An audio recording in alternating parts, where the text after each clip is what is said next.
안녕하세요. 된다 일러스트레이터 드로잉 편 7일차 태블릿으로 캐리커처 그리기 세 번째 시간입니다. 앞선 시간에서 캐리커처를 위해서 브러쉬를 설정하고 브러쉬로 인물을 드로잉하는 방법에 대해 배워봤습니다. 이제 채색을 통해서 작품을 완성시켜 보겠습니다.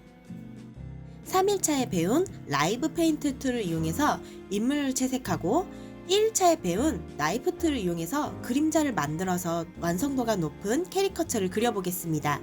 만약 앞의 실습이 생략되셨다면 7일 3번 시작 AI 파일을 엽니다. 하나로 합친 오브젝트를 선택해 툴 패널에서 라이브 페인트 툴을 클릭합니다. 그리고 사진의 모자 부분을 Alt를 누르면 커서가 스포이트 모양으로 바뀌는데요. 이렇게 해서 모자 부분을 클릭, 색을 추출하고 오브젝트의 페인트 모양으로 마우스 커서가 보일 때 모자에서 추출한 색상이 입혀집니다.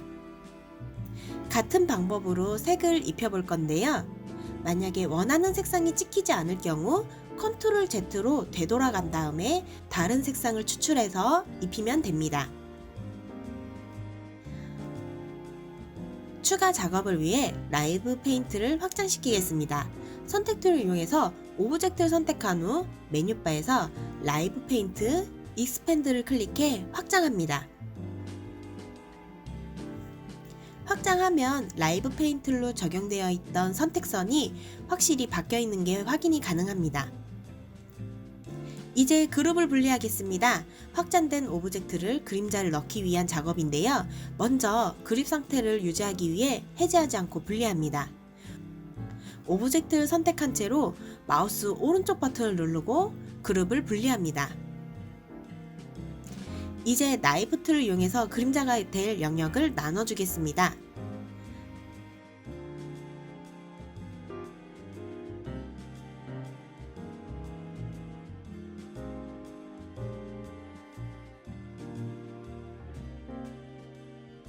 선택 툴을 클릭해 색을 채울 오브젝트를 선택한 후 나이프 툴을 클릭해 그림자가 생기는 영역과 이렇게 분리가 안 되어 있는 눈동자 영역을 드래그해서 나눠줄 겁니다.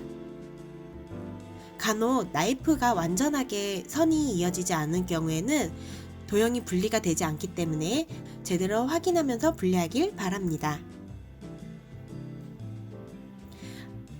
나눠진 영역을 선택하고 색을 바꿔볼게요.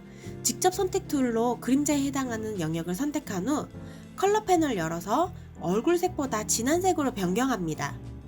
이렇게 해서 옵션 값을 이용해서 변경을 하시면 되는데요.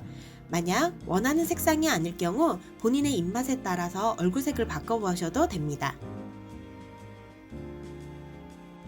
마찬가지로 다른 영역에도 나이프 툴을 이용해서 그림자를 만들어줍니다. 그림자 색상을 입히기 어려우실 경우에는 스포이드를 통해 옆에 있는 사진에 있는 색상을 추출해보세요.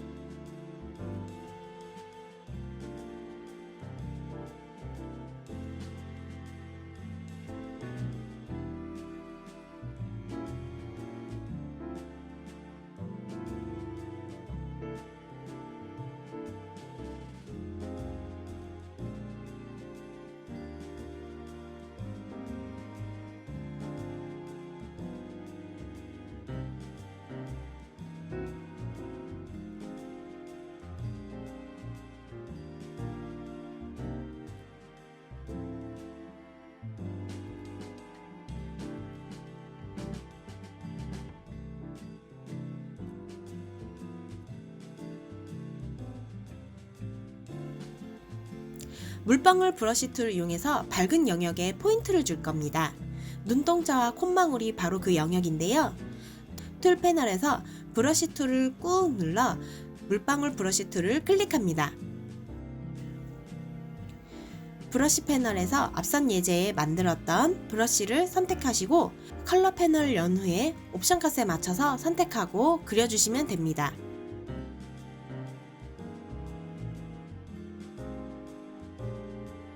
이렇게 눈동자 영역의 포인트, 콧망울의 포인트, 넣어주시면 됩니다.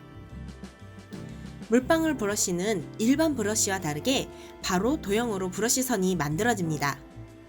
도형화가 되어 채색 작업에는 쉽지만 선을 그리고 나서 선의 두께를 바꿀 수 없다는 점을 유념해 주세요. 같은 방식으로 물방울 브러쉬 툴을 이용해서 앞치마와 목수건에 무늬를 넣겠습니다.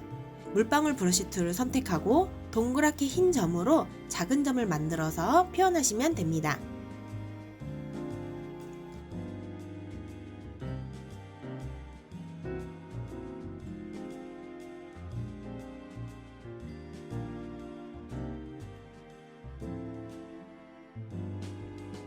인물만 있으니 허전하죠. 배경을 만들어서 완성시켜 보겠습니다. 사각 툴을 클릭한 후 엔터를 눌러 옵션 값을 입력하고 OK를 눌러 아트보드에 맞게 배치해 주세요. 배경 오브젝트가 가장 위에 있기 때문에 인물이 가려집니다. 선택 툴을 이용해서 오브젝트를 선택한 후 마우스 오른쪽 버튼을 눌러주시고 가장 아래에 배치하게 합니다. 그리고 컬러 패널을 열어 옵션 값에 맞춰 색상을 바꿔줄게요. 배경을 제자리 복사하겠습니다. 선택 툴로 배경 오브젝트를 선택한 채 컨트롤 C, 컨트롤 F를 눌러 제자리 복사를 합니다. 그리고 트랜스폼 패널을 열어 옵션 값에 맞춰 변경합니다.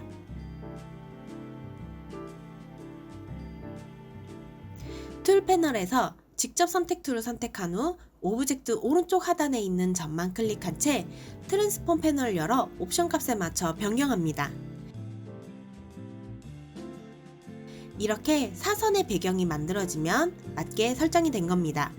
컬러 패널을 열고 옵션 값을 입력합니다.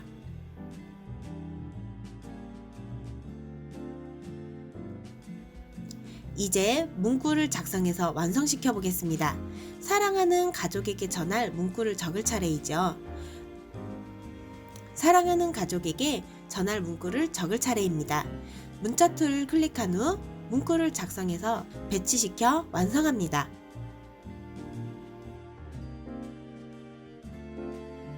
일러스트레이터로 만든 캐리커처 작업으로 여러가지 제품에 적용시켜 가족에게 단 하나뿐인 선물을 해보세요. 소중한 추억이 될 겁니다. 드로잉의 모든 순서를 마쳤습니다. 생각보다 어렵거나 궁금한 사항이 있으시면 댓글로 남겨주세요. 확인하고 답변 드리겠습니다. 복습을 통해 멋진 드로잉 작품을 만드시기를 바라겠습니다. 그럼 안녕히 계세요. 감사합니다.